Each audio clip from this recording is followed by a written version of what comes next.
Good morning. My name is Hammaad and my group members are Jeffrey Franco and Israel Neri.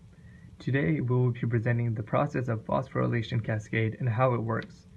A phosphorylation cascade is a sequence of events where one enzyme phosphorylates another, causing a chain reaction leading to the phosphorylation of thousands of proteins.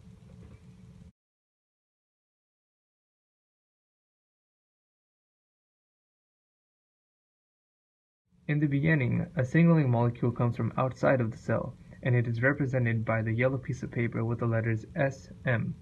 This signaling molecule fits into the receptor protein like a puzzle piece, shown by the purple piece of paper, which spans the width of the phospholipid bilayer. Once the signaling molecule and the receptor interact with each other, they activate a relay molecule from within the cytoplasm of the targeted cell, and this molecule is represented by the green slip of paper.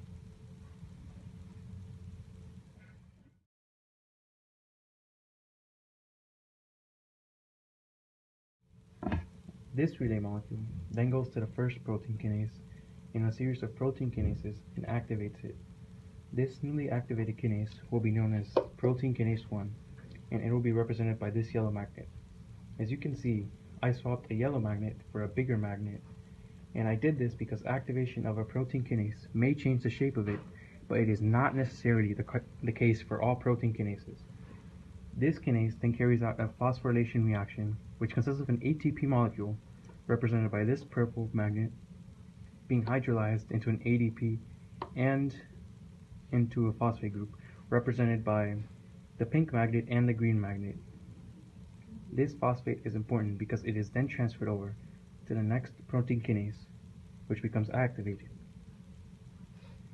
This will be known as protein kinase 2 and represented by the red magnet. This kinase does the same phosphorylation reaction with another ATP molecule, where it attaches a phosphate group to the next kinase, known as protein kinase 3, and which is represented by this blue magnet. Finally, this third kinase carries out another phosphorylation reaction, but this time, the phosphate group binds to an inactive protein and activates it, as shown by the little green magnets interacting with each other. After the protein is activated, it can carry out the cellular response it was dedicated for. For the purpose of this model, the cellular response is represented by the large green circular magnet, for there are numerous possibilities to what the response may be. For example, when a squirrel is initiating its flight response after spotting a hawk, the active protein inside its cells will break up the glycogen inside its cells into glucose molecules, which are then released for use when they are needed.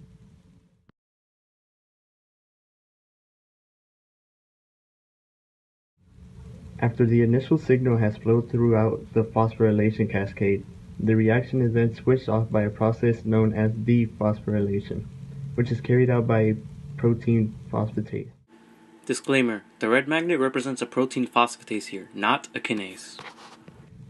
Dephosphorylation is a process where an enzyme, which in this case would be protein phosphatase, removes phosphate groups from proteins.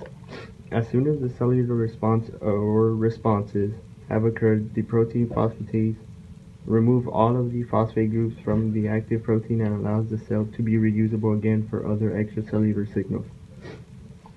This switching off process is important to the cell because it avoids too many responses from being created. The problem that would be associated with this malfunction could be possibly creating cancer cells or other such things.